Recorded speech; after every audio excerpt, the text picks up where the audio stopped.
Today, we are diving into a program designed to strengthen the very foundation of municipal leadership. The Governance Essentials for Municipal Sector, or GEMS, offered through the Johnson Shoyama Graduate School of Public Policy at the University of Regina. Municipal governance is more than passing bylaws or even balancing budgets. It's about understanding the nuances of leadership, stewardship, and even accountability.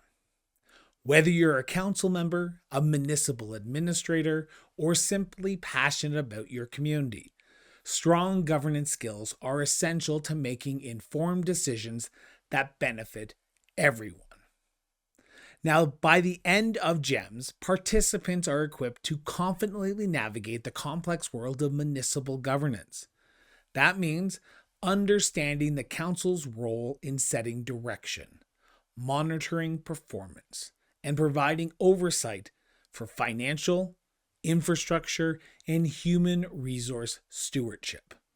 It means knowing how to ask the right questions, uphold responsibilities, manage risks, and make decisions free from bias, all while fostering a positive organizational culture.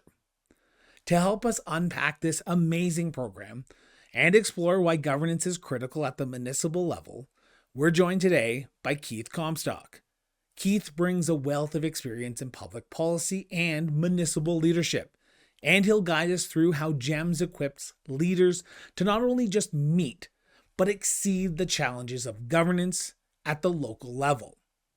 So whether you're new to municipal governance or looking to sharpen your skills, stay tuned to this episode, as this episode is about building on the knowledge, the confidence, and the insights to lead your community with integrity and impact. This is Municipal Affairs. You stepped up to serve your community. Now take your leadership to the next level.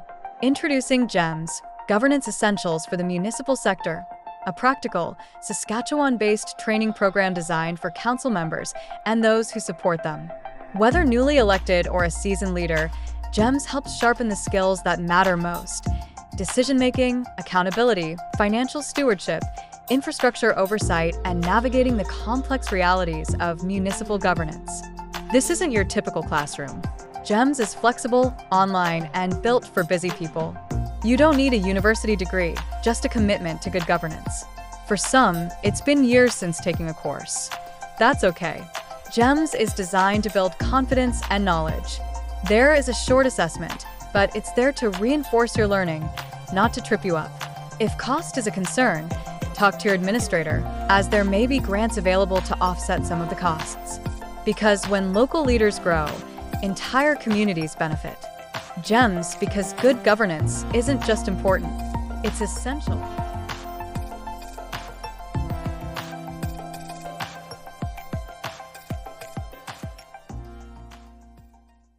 Keith, thank you so much for sitting down with us and talking about the amazing program that is called GEMS. And I want to start, if you don't mind, by getting you to give us a brief overview of the Governance Essentials for Municipal Sector program, or GEMS, and its main objectives, if you don't mind. Great, Chris, and thanks for having me here. It's a great pleasure to see and chat with you again. GEMS is really about helping municipal leaders get clear on what their job actually is from a governance perspective. It's designed for elected officials and senior administrators, and it focuses on the fundamentals: setting direction, making good decisions, and making sure results are actually being achieved after the decision is made around the council table. We try to keep it very grounded in real situations. Take something as common, for example, as conflict of interest question arises at the council table. What do you do? How do you handle it properly? That's the kind of practical issue we work through so people can take what they learn and use it right away. Looking at the participants of the GEMS program, are there more likely candidates that you're looking for to be part of this program? Or is it open, like you said, to all municipal officials, all senior leaders, or anyone who cares about good governance at the local level?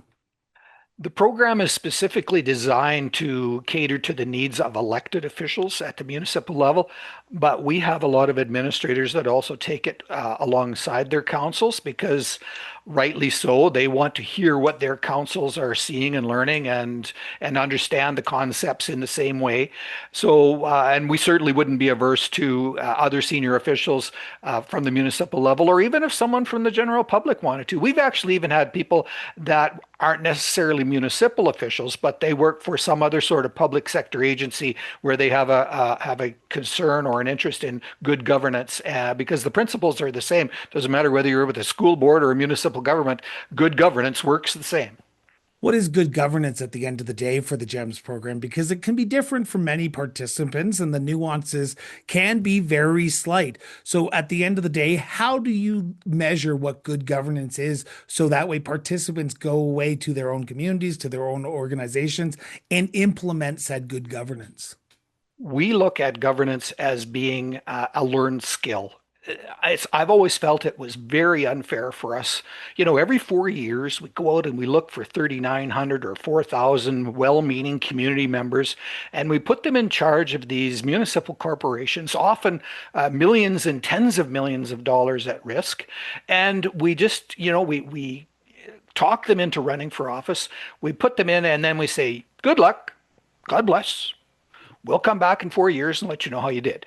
And I've always felt it was very, very unfair for the system at large, that is, the province and SUMA and SARM and all of the rest of us as a collective, to not provide these folks with any sort of consistent approach that will allow them to do a good job, not necessarily from day one, but certainly after that first 100 days, they should have a pretty good idea of what it is that they're doing. So we look at governance as being two primary responsibilities. One is setting direction. Things like being clear on your purpose, having the right policies in place to ensure that your governance framework is effective, making sure that you are good and effective stewards of both people and resources, finances particularly, but also infrastructure. The second part of our governance philosophy revolves around monitoring and reporting. How do you actually know if things are working? That's where performance measures, compliance with the rules and standards that others put in place for you, the evaluation of your own governance practices at the council level, and reporting come in.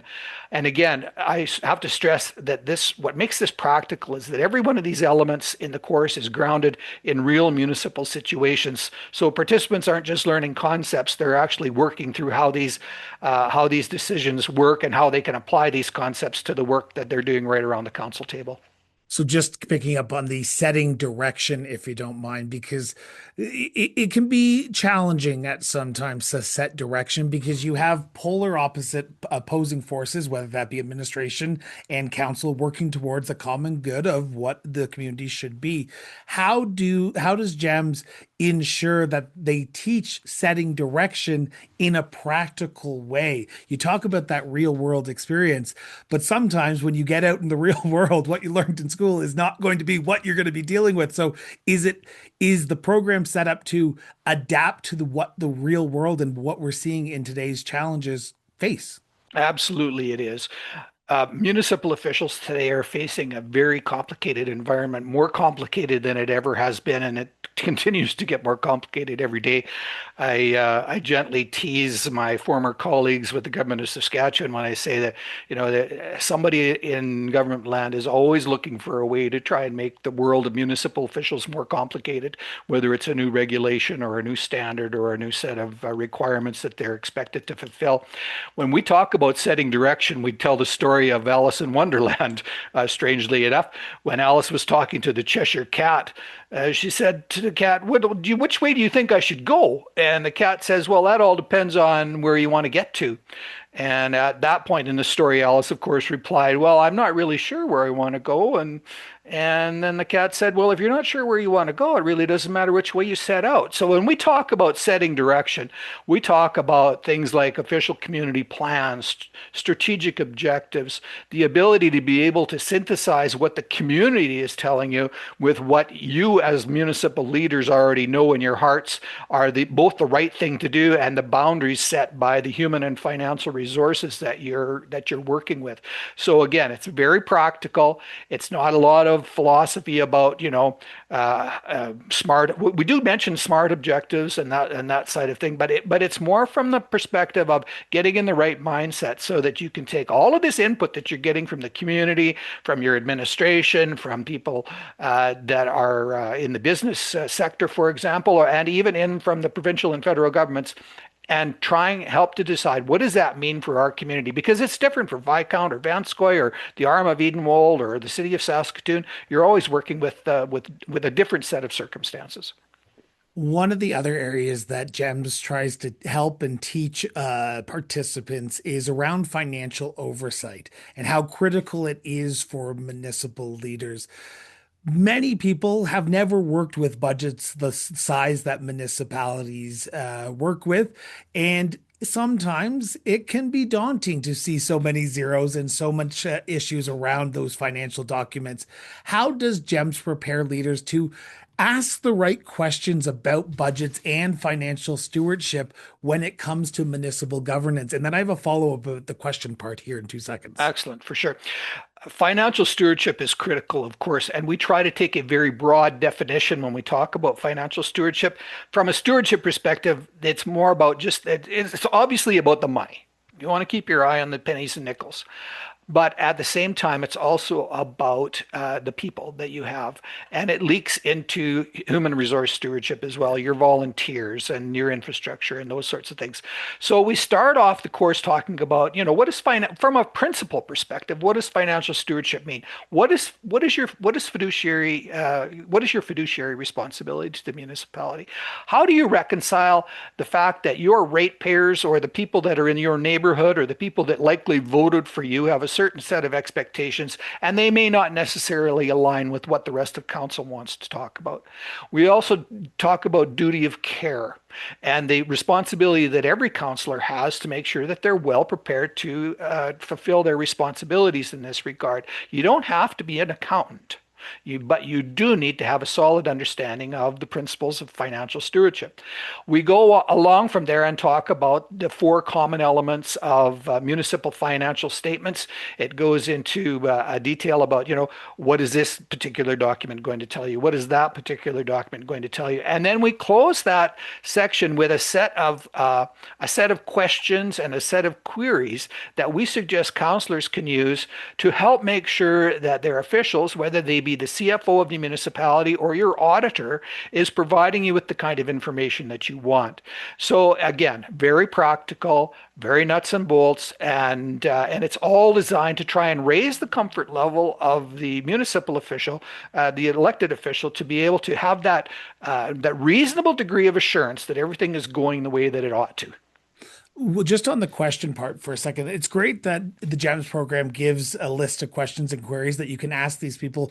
But the common theme I often hear from municipal leaders is I often am afraid to raise my hand because I feel like my question is going to be stupid, redundant, or going to be something that someone's already asked, but I just need to get clarification on it. How, in that practical way, how important is it to have those queries that GEMS gives you, but give the participants of the program the understanding that you can ask questions if you are unsure about what you're looking for, because at the end of the day, an informed council is better than an uninformed council. Absolutely. We bring those points out strong in the area where we talk about your fiduciary duty to the municipality and your duty of care to act in a reasonable and responsible manner. Nobody expects you to be a chartered accountant. You might even be one. And unfortunately, when you do have one around the table, everybody, says, okay, well, George is a CPA, so we're going to let him ask all the hard questions. It's really important for all municipal officials to have a good, solid understanding of how to read a financial statement. And again, not from the perspective of being able to develop one, but being able to say, to understand and interpret what it's telling you about the performance of the municipality. We also encourage that municipal officials have their administration provide them with, the performance measures and the the canary in the coal mine measures around the things that will give them an early warning about things that might be going wrong with respect to the municipality. Things like year-over-year comparisons of how expenditures are going. Where are we this year with respect to taxes being paid, or where are we with arrears?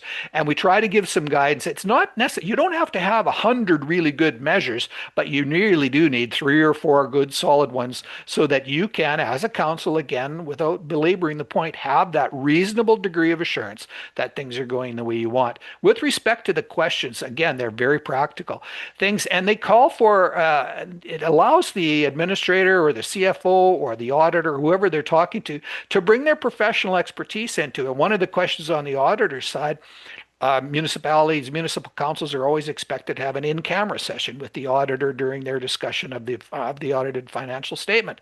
One of the questions we suggest is, are there any things that you see other municipalities doing to make them more effective stewards of public finances that you think we ought to be doing?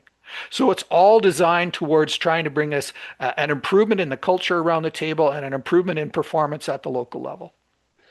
Looking at financial responsibility, there's also two other areas you talked about, and I want to dive into those, and that is infrastructure.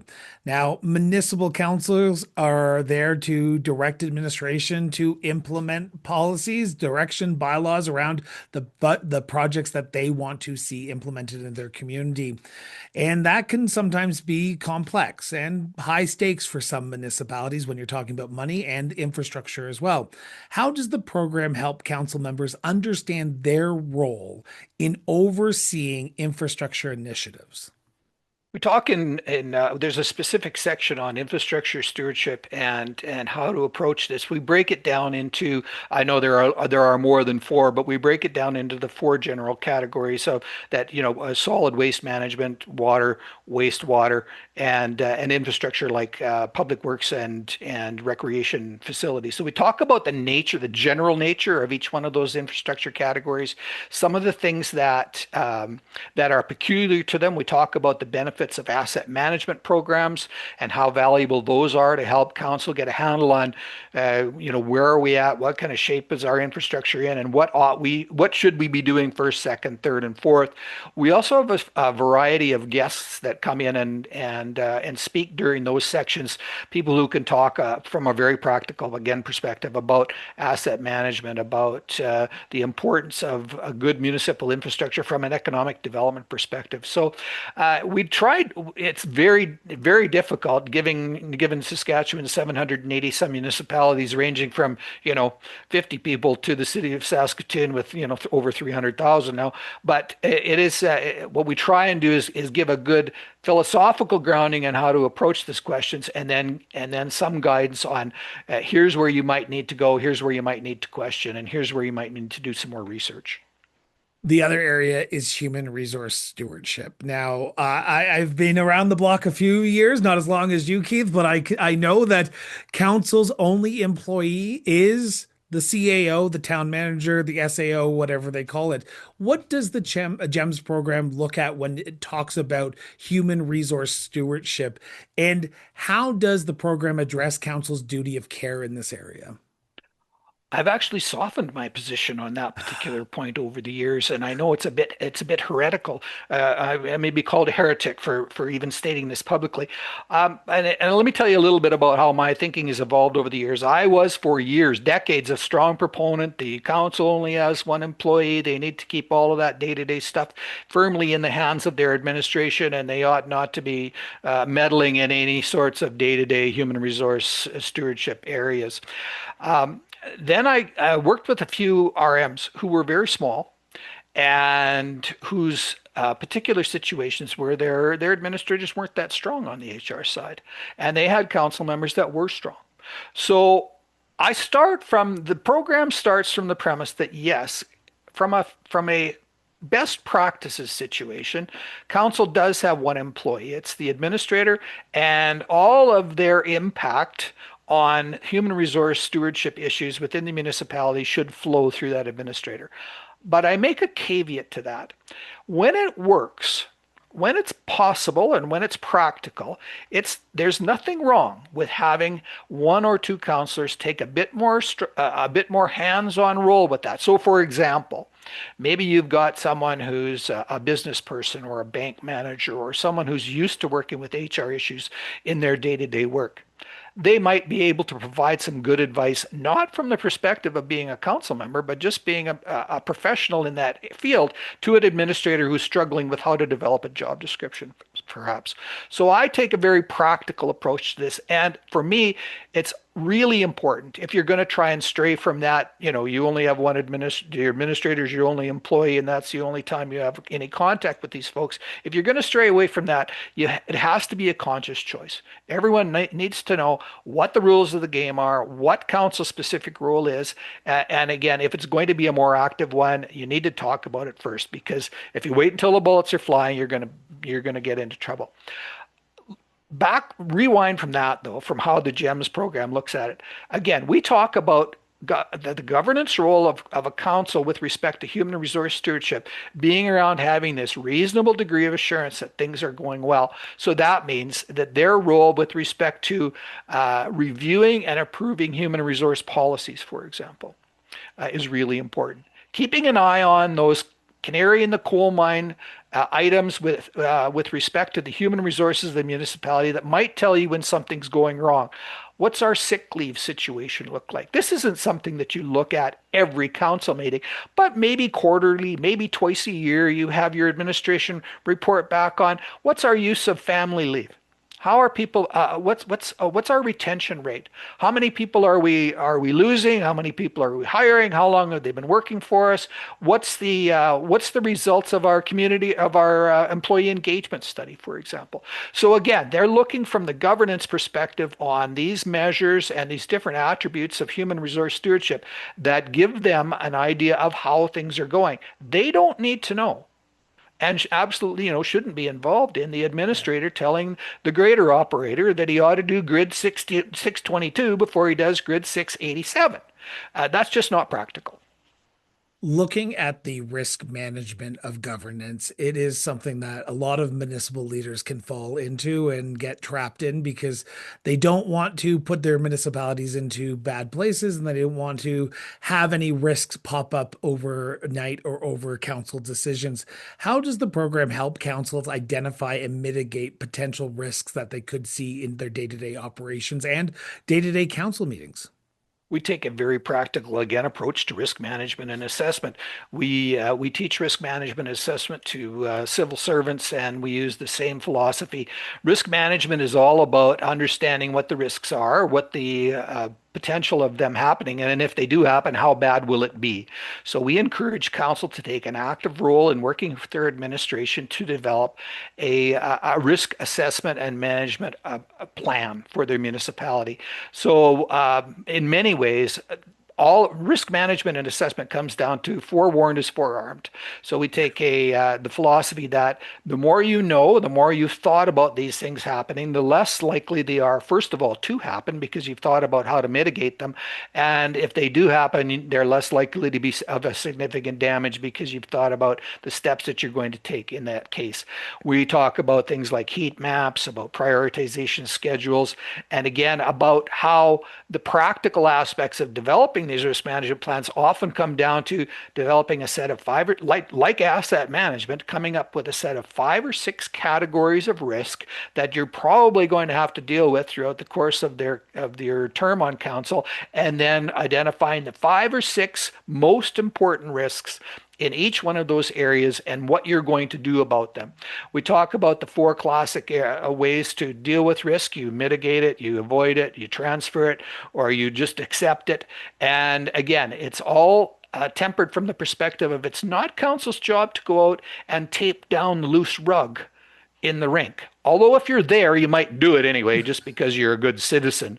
But it is the council's responsibility to help administration decide from council's perspective, what are the most important risks we need to consider, and how do we expect you to, first of all, mitigate them or handle them, and second of all, if they do occur, what are we going to do about it?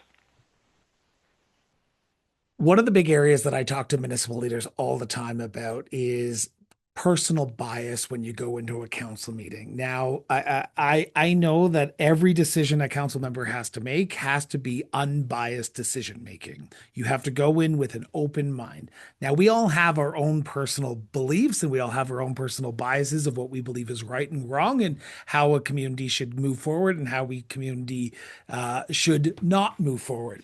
How does the program prepare people to leave that personal bias, that unconscious bias at the door when you walk through the community, the council chambers? Sorry, because when I talk to municipal leaders, it is the hardest thing that they have to learn, and they still have trouble with it.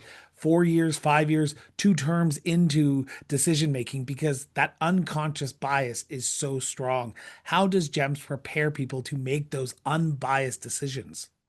Well, I think you've hit the nail on the head, Chris, by saying that they are unconscious Yeah. biased, and we teach that it's nothing. It's not. There's nothing wrong with having a bias. We all do. And when I teach that, I say, I say, those of you that grew up on a farm, green equipment or red equipment. Half of them will put up their hand green. Half of them will put up their hand red. I'll say, what's the matter with you green people? Really, come on. You know red's better. Do you have an Android phone or an Apple phone? Same thing, right? We all have our biases, and they're built in. They're ingrained in us from an early age. You grow up in a farm, you grow up in a city. Your gender, your education, your cultural teachings, your religious upbringing, if you've had one. All of those things contribute to our own biases. So we teach that it's not bad necessarily to be biased. What's bad is not knowing that you're biased and dealing with it in a negative way, or allowing those biases to affect your decision making contrary to what your fiduciary duty and what your duty of care is to the municipality. So we deal with biases in a lot of detail. We talk about, kind of the dozen that are most common, everything from performance bias to, the things that we just naturally, we all are optimists. We believe that things are going to turn out better than they usually do. And then there's the other one where your unconscious bias is that it doesn't matter what we do, it's not going to make any difference anyway. So we talk very frankly about the dozen or so different kinds of biases that you're going to run into, and it's all about awareness. We talk a lot too about council work around the table and dealing with conflict and being able to speak to each other in a collegial but professional way that will allow them to call out in a proactive and a productive and a non-confrontational way when they see these sorts of things coming up in their fellow councillors. The attributes of a good team are fundamental to this. You need to be able to deal constructively with conflict. When I talk to councils, I'd say oftentimes, does your council get along? Oh yeah, we get along great. We hardly have any conflict. We think alike on most things. And is that good or is that bad? Most of the time we come to the realization that it's neither good nor bad. But when you do have, when you've got all of the same generation, all of the same gender, all of the same occupation, you're naturally going to think more likely than or not, you're going to think the same on most things. And that's not always the right way. I've even gone so far as to suggest that trying to deal with some biases and with conflict around the table is for the mayor or the reeve to actually assign a contrarian. And they would, say, "Okay, George, tonight you're the contrarian. We're going to talk about the planned renovations or the planned construction of the water treatment facility. And every time somebody else thinks it's a good idea, we want you to come up with 4 reasons why it's not." Even if you do agree with the idea. That's a bit of a role-playing exercise, but it's all intended to try and help people break out of this notion that we have to agree, and I don't want to say something that's not going to fit well with my fellow counselors because they might get mad at me. That's not the job.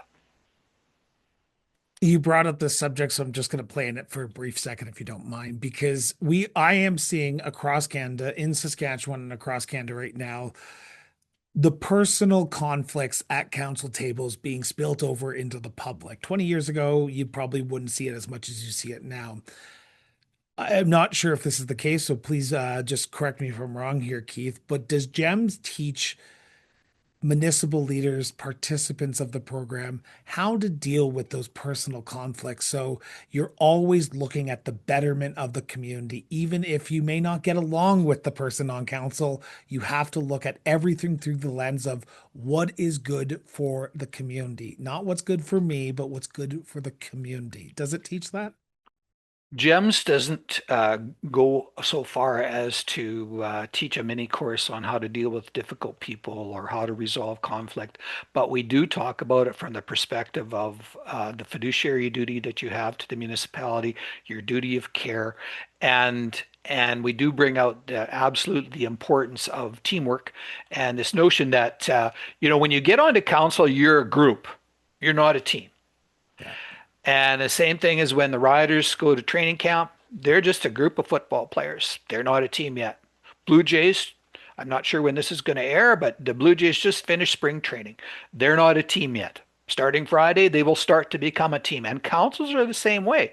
So we talk about Tuckman's form, storm, norm, perform attributes of becoming a team, and we talk about it from the perspective of its importance to the community, as opposed to trying to delve into the particular aspects of what you would classically get in a 1 day workshop on dealing with difficult people. So we absolutely bring it out, but we also acknowledge that for the most part, people around the council table are type A personalities. We know they're forceful. We know they've got their opinions, and they absolutely should be bringing those out and making those arguments and trying to convince their council members of the wisdom of their position. But at the end of the day, we stress that once council has made a decision, your fiduciary duty and your duty of care to the municipality don't suggest that you support council's decision in public. They require you to support council's decision in public. I see it on the news well, maybe not every day, but a couple of times a week where someone will do an interview and they'll say, well, council decided to go this way on the dog park, and that wasn't what I thought we should do, but I lost the vote, so there's really nothing else I can do about it. And all that does is just make the public think that your council is not united, that you didn't have good debate, that there's sour grapes on the part of the people that didn't get their way, so to speak. And it's just unhealthy. So we try and come at it from that perspective. One last area before we start wrapping up here, Keith, and it's around conflict of interest.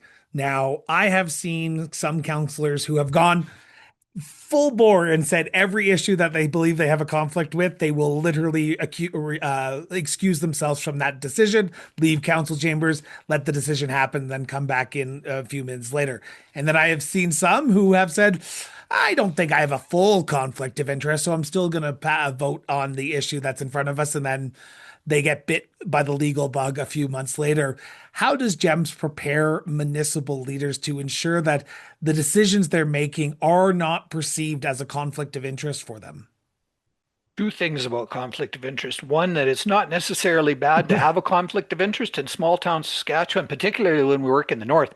It's almost expected that somebody's going to have a conflict of interest on most of the major decisions around the table, just because, we're all related to each other, or we went to school, or we're on the same hockey team, or we're business partners, whoever it might be.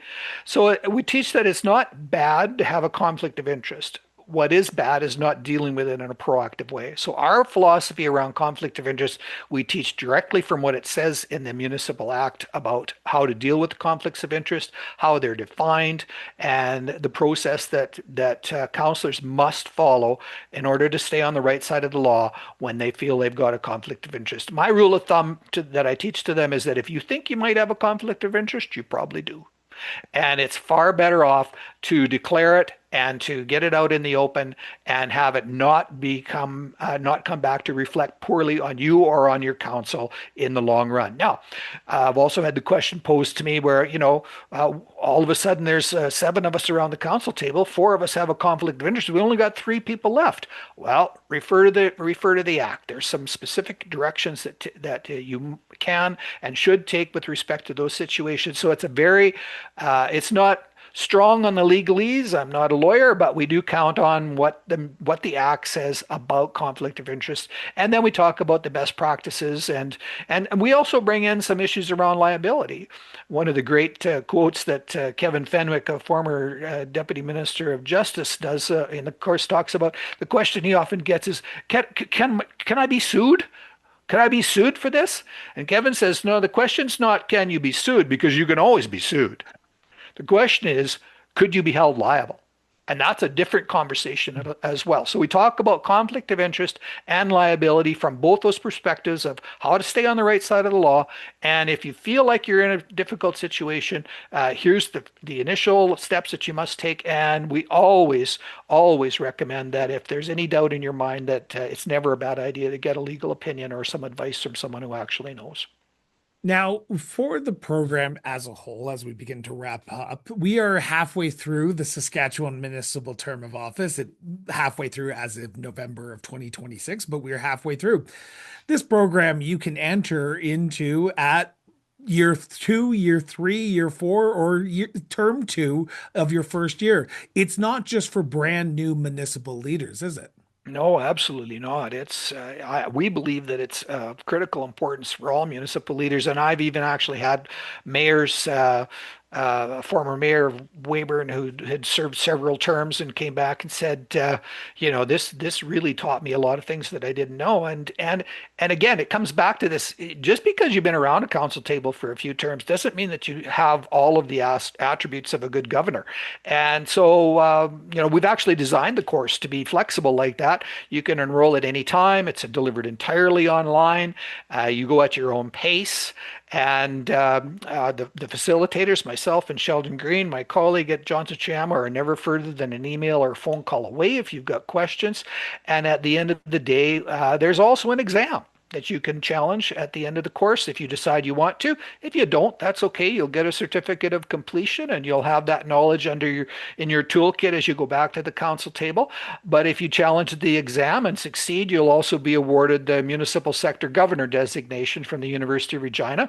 The course is recognized as a non-credit certificate course by both universities, and we believe that gives it a lot of credibility and a lot of meaning, actually. I've even seen many participants of the course who challenged the exam successfully put MS.Gov on their business cards because they're proud of what they've done. They've made a commitment to becoming a better governor.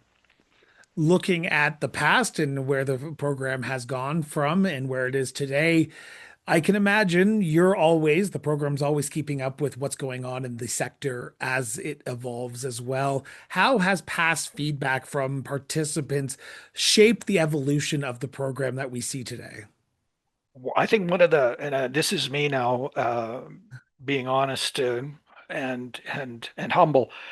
One of the sets of criticism that have been most valuable to me, and I think have made the biggest difference in the content of the course, have been you need to not talk like a civil servant, Comstock. You need to talk like us. And that really allowed me, when we redesigned the program a couple of years ago to be all online, we went through it and we worked rigorously to try and make it so that it is very understandable, very user friendly, and doesn't have a lot. When you read what's in there, you won't think that a civil servant wrote it. It will be somebody, it'll be one of your peers, one of your fellow council members, or maybe somebody that that you trust and respect. And that's what we're looking for. So we've had lots and lots of feedback, and it's mostly very practical. It's I didn't quite get the connection between the what's the difference on risk mitigation between avoidance and transference, and so it's been very practical. We do go through the program a couple of times a year just to make sure that it's still relevant, and we also try to build in new examples because the world is evolving and the municipal sector changes every day. So we don't want an example from 10 years ago when we could use one from last week if it makes more sense. Final question, and this is going to see how much you know about the online world that we live in, but how can people learn more about GEMS? How can people reach out and say, okay, I want to start taking this program? How can they do that? What are the steps that they need to start taking today after they've listened to this interview? Well, it's really simple, Chris. And I mean, even I can do it. So if I can do it, everybody can do it. If folks are interested in learning more about the course or perhaps registering, just go to the Johnson Shoyama website. Even if you can't spell Johnson and Shoyama, just Google JSGS and it will take you to the website. Go to the executive education part of our website, and there's a number of pages there. It gives you a lot of background information about the course, how much it costs, how easy it is to register, and again, if there are any questions, there's links, either both phone numbers and email links if people have questions. And I do. This is fun for me, even though I'm kind of one of those semi-retired fat old civil servants. I really love talking to people about this stuff. So if anybody hears my voice, my email is keith.comstock@uregina.ca, and I would welcome the opportunity to chat with anyone. Or if you see us at SUMA, SARM, or any of the other events that we're at, stop by and say hello. It's always great to make a new friend. Well, the links to that will be in the show notes on the YouTube channels and the podcast channels. If you're watching this on TV at a later date, head over to the crossbordernetwork.ca website, and the links will be in the show notes for this episode as well. Keith, I want to thank you so much from the bottom of my heart for sitting down and talking about the GEMS program. It is an amazing program. I am hoping, well, maybe in the near future, I will be able to take the program to learn about this great organization and great program that you offer to municipal leaders across the province of Saskatchewan. So thank you so much for doing this. Greatly appreciate it. You're very welcome, Chris. It's always a pleasure to chat with you, and looking forward to seeing you at SUMA, and we'll chat more. This episode of Municipal Affairs was sponsored by the Johnson Shoyama Graduate School of Public Policy. Thanks for listening to Municipal Affairs, the show where we take a closer look at the people, the policies, and yes, even the practical decisions shaping local governments across Saskatchewan and Canada. Now, each episode is designed to dig beneath the headlines and bring forward real conversations about the challenges and opportunities facing municipalities of all sizes. Now, if today's discussion was useful or even thought-provoking, we encourage you to subscribe to the show, leave a review, and share this episode with your colleagues, council members, or any municipal professional who cares about strong local governance. Visit crossbordernetwork.ca to learn how you can join us for a future episode and contribute to the national conversation on municipal affairs. Until next time, stay informed, stay engaged, and thanks again for tuning in to Municipal Affairs.